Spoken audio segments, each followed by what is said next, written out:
सगळे आमदार, सगळे पदाधिकारी, सगळे कारखाना, बँक, दूध संघ, जिल्हा परिषद, पंचायत समिती, काय राहिलं का, सोसायटी काय राहिलं, बँक हा काय राहिलं,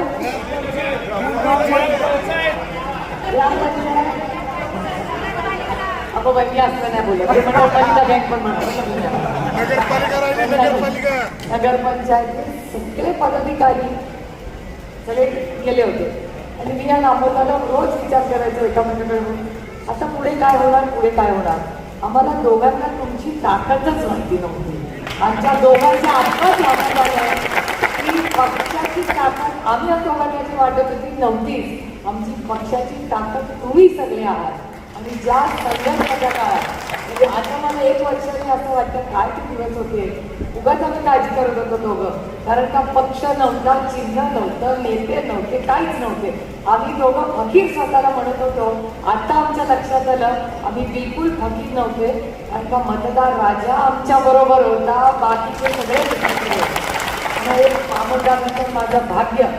तुम्ही सगळ्यांचे जे प्रेम, विश्वास आणि साथ आम्हाला दिली. आणि ही साथ ही विश्वासाच्या नात्याने, प्रेमाच्या नात्यानेच आपण पुढे करत राहू. आज इथे येताना खरं तर आपण आपल्या नवीन टेंगूर चौकातूनच आलो. मला तर इतकी भीती वाटत होती की म्हटलं तो कधी यायचा कोणतरी धडकायचा आपल्यामध्ये. म्हणून मी जयंतरावांना सांगितलं, जयंतरावांना नाही माहिती आहे पण जयंतराव अमोलदारांनी मी दुसऱ्याच रस्त्याने आणलं. म्हणताना आता तेवढ्यावरच व्हायचं की जयंतरावच्या गाडीवर धक्क्याचा कोणीतरी त्या आपल्या टेंगूर चौकात आणि आपली सगळी अडचण व्हायची आणि बारामतीची बदनामी व्हायची. त्याच्यामुळे मी दुसऱ्या रस्त्याने आज सगळं नियोजन करून जयंतरावांना अमोलदारांना आणले.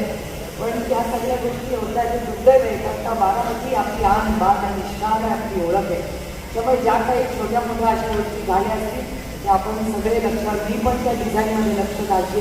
ते डिझाईन सुधारण्यासाठी जो ट्रॅफिक एक्सपर्ट आहे म्हणजे तुम्हाला आठवत असेल नवले गावातला दर आठवड्याला तिथे कोणीतरी दगायचं किंवा ॲक्सिडेंट व्हायचा. गडकरी साहेबांची आणि NGO आहे जो ट्रॅफिक मॅनेजमेंट करतात, त्या 2 लोकांची मदत केली. आणि मला अभिमान वाटतो तुम्हाला सांगताना की नवले ब्रिजला आता ॲक्सिडेंट होत नाही. आणि हे सगळं आणि चांगल्याला चांगलं म्हणलं पाहिजे. गडकरी साहेबांना मदत केली, त्यांचे मी जाहीर आभार मानले. त्याच्यामुळे गडकरी साहेबांनी जी मदत केली तोच NGOला मी विनंती केली की आपल्या टेंगूर चौकात काहीतरी मार्ग काढ रे बाबा.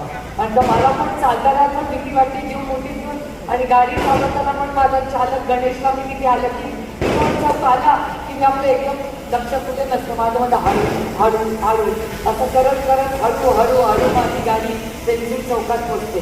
म्हणजे मालेगावच्या गोविंद बागेतून बारामतीला एवढा वेळ लागत नाही, तेवढा भिगवण चौकातून पेन्सिल चौकात जायला लागतो. माझा जीव मोठी घेऊन मी चालले असते.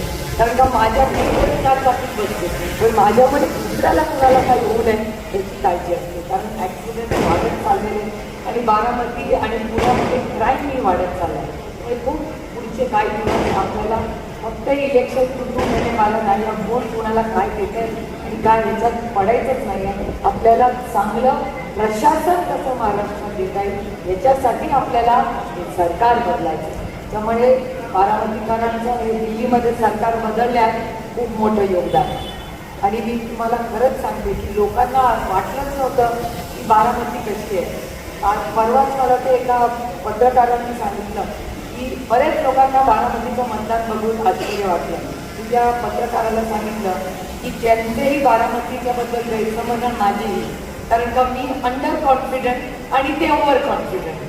बारामती लोकसभा मतदारसंघ आणि शिरूर मतदारसंघ हा एकच माणसाला कळतो आणि त्या माणसाचं नाव शरद पवार. खरंच बाकीच्या कोणाला कळत नाही. आणि ती काय नाती ते काम हे जे आदरणीय पवार साहेबांनी फक्त आणि तुमच्या प्रेमाचं आहे. याच्यात कुठली योजना नाही आणि काय नाही, हे फक्त प्रेमाचं आणि विश्वासाचं नातं आहे. आणि आजच सकाळी कोणीतरी एका भाषणात सांगितलं की एक गेली म्हणून बाकीच्या जोडल्या, नाती अशी जोडत नाही. नाती 1500 रुपयाने नाही जोडली जातो, नाती मनाने जोडली. मला विचाराल तर तो नात्यांचा अपमान. नाते दिल से होते. पैशाच्या नात्यांना व्यवहार म्हणतात, प्रेमाच्या जी नाती असतात त्याच्यात फक्त प्रेम असतं, त्याच्यात व्यवहार नसतो. त्याच्यामुळे त्यांना नातीच कळली नाही. त्याच्यामुळे काय अपेक्षा करणार आहोत. त्यामुळे झालं गेलं दंगेला व्हायला सगळ्यांना शुभेच्छा, त्यांनाही शुभेच्छा. तिथे आता तिथे सुखाची नांदा आम्हाला आज गंमत झाली. आज माझा फोनच हॅक झाला. फोन हॅक झाला म्हणजे दुसराच माणूस जयंतरावांची गप्पा म्हणत होता माझ्या फोनवर. जयंतराव शेजारी बसले, जयंतराव मेसेज करतात, भलताच माणूस उत्तर देतोय. म्हणलं अरे बापरे, आता फोन पण हॅक झाला, आधी पक्ष गेला, चिन्ह गेला, आता फोन पण दुसरा चालवायला लागला. काय झालंय कळेना. पण बघा माझ्या पांडुरंगाची इच्छा, पांडुरंगाने पक्ष नेला, चिन्ह होतं, सगळं नियोजन केलं. पण आपल्या पत्रात काय पाडलं, भिकारी वाजवणारा माणूस.